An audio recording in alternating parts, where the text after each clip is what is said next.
ડીસામાં ધારાસભ્ય ગોપાલ ઇટાલિયા પર હુમલાને લઈ પડઘા પડ્યા છે। આપના કાર્યકરો દ્વારા બગીચા સર્કલ ખાતે વિરોધ નોંધાવવામાં આવ્યો છે। સાથીઓ, છેલ્લા 30 વર્ષથી ગુજરાતમાં ભારતીય જનતા પાર્ટીનું શાસન છે। આપણને છેલ્લા 30 વર્ષથી ક્યારે એવું લાગ્યું નહોતું કે ગુજરાતમાં વિરોધ પક્ષ છે। એક શાસક પક્ષ એટલે કે ભાજપ અને એનો સાથી પક્ષ એટલે કે કોંગ્રેસ। જ્યારથી આમ આદમી પાર્ટીના ચેતર વસાવા, ગોપાલ ઇટાલિયા, હેમંત ખવા અને બીજા ઘણા તાલુકા પંચાયત, જિલ્લા પંચાયત, નગરપાલિકા આમાંથી ઘણા બધા ચૂંટાઈ અને જ્યારે શાસનમાં ગયા પછી જ્યારે આમ આદમી પાર્ટીએ ભાજપને પ્રશ્ન પૂછવાનું ચાલુ કર્યું તો આ પ્રશ્નથી ભાજપને તો તકલીફ થઈ પણ કોંગ્રેસને એનાથી વધારે તકલીફ થઈ અને હમણાં જ તાજેતરમાં વિસાવદરના ધારાસભ્ય ગોપાલભાઈ ઇટાલિયા જે આખા ગુજરાતના પ્રશ્નો ઉપાડે અને આખા ગુજરાતનો યુવાનો એને પસંદ કરવા માંડ્યા છે એટલે ભાજપ અને કોંગ્રેસ બંને ડર લાગવા માંડ્યો છે। તો જામનગરની સભામાં વેલ પ્લાનથી ભાજપને એવું લાગ્યું કે હવે અમારા પ્લાન સફળ થતા નથી એટલે કોંગ્રેસને આગળ કરવી પડશે। કોંગ્રેસના એક કાર્યકર્તાએ જૂતું ફેંકવાનું એક ખરાબ કૃત્ય કર્યું છે લોકશાહીમાં અને એમાં ગુજરાત એટલે તો શાંતિ અને સલામતીવાળું રાજ્ય છે। ગુજરાતમાં તો આવા કૃત્ય ક્યારેય ના થાય।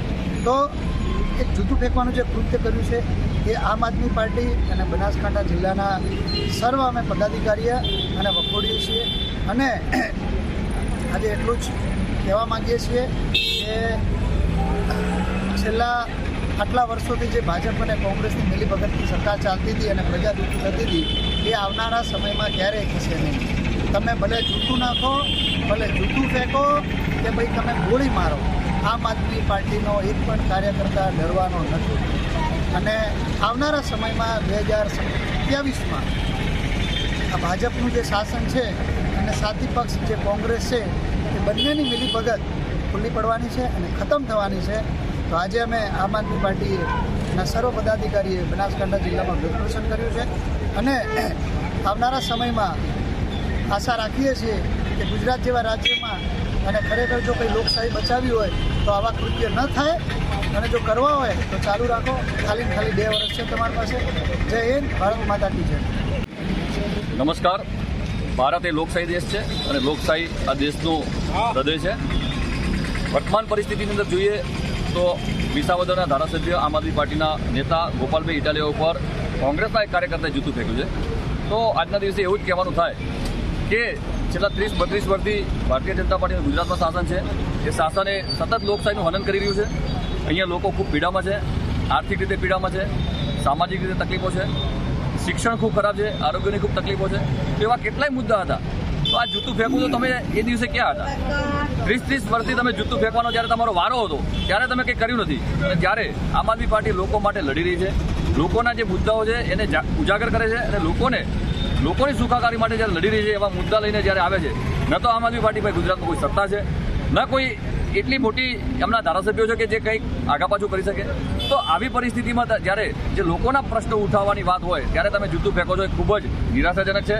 આમ આદમી પાર્ટી બનાસકાંઠા જિલ્લો આ બાબતે ખૂબ ઘોર નિંદા કરે છે અને સખતમાં સખત શબ્દોમાં વખોડે છે। આવા કૃત્યો ક્યારે ચલાવી ના લેવાય। લોકશાહીની અંદર આ ગાંધીનું ગુજરાત છે, સરદારનું ગુજરાત છે।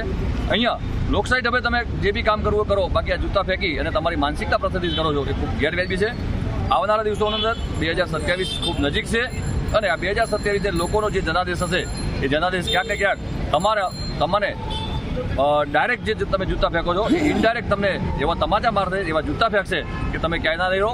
એટલે લોકશાહીની અંદર આવી ઘટનાઓને કોઈ સ્થાન નથી। આજના દિવસે આમ આદમી પાર્ટી બનાસકાંઠાએ અહીંયા ધરણા પ્રદર્શન કરી અને આવા જે અસામાજિક તત્વોને મજબૂતમાં મજબૂત એક કઠોરમાં કઠોર શબ્દોની અંદર એમને એક મેસેજ પહોંચે એવું કામગીરી કરવાનો પ્રયત્ન કર્યો છે। હમણાં 2 દિવસ પહેલાં ગોપાલભાઈ ઇટાલિયાની જે જનસભા હતી એમાં એક હુમલો કરવામાં આવ્યો અને એ હુમલો કોંગ્રેસ પ્રેરિત કાર્યકર્તાએ કર્યો એવી માહિતી છે। તો હું આ તબક્કે કહેવા માંગુ છું કે જો આવા હુમલા કોંગ્રેસ પાર્ટીને કરવા જતા તો 30 વર્ષથી ભારતીય જનતા પાર્ટીની સરકાર હતી તો જો કોંગ્રેસ પાર્ટીએ એ ટાઈમે ત્યાં મજબૂતાઈથી હુમલા કર્યા હોત તો આજે આમ આદમી પાર્ટીને આવું ના પડ્યું હોત અને ગુજરાતમાં ચૂંટણીઓ લડવી ના પડી હોત। આ તબક્કે હું એટલે જ કહેવા માંગુ છું કે ગુજરાત એ લોકશાહીને માને છે અને લોકશાહીમાં ક્યાંય પણ રાજનીતિ મુદ્દાઓની હોવી જોઈએ, શુદ્ધ મુદ્દાઓની આધારિત રાજનીતિ હોવી જોઈએ. સારું શિક્ષણ, સારું આરોગ્ય, રોડ રસ્તા, ખેડૂતોનો મુદ્દો, જે ડ્રગ્સ અને દારૂબંધીનો મુદ્દો ચાલતો હતો એ મુદ્દાઓ આધારિત રાજનીતિ હોવી જોઈએ. રાજનીતિમાં ગાંધીના ગુજરાતમાં ક્યાંય પણ હિંસાને સ્થાન ના હોવું જોઈએ. અસ્તુ. ભારત માતા કી જય.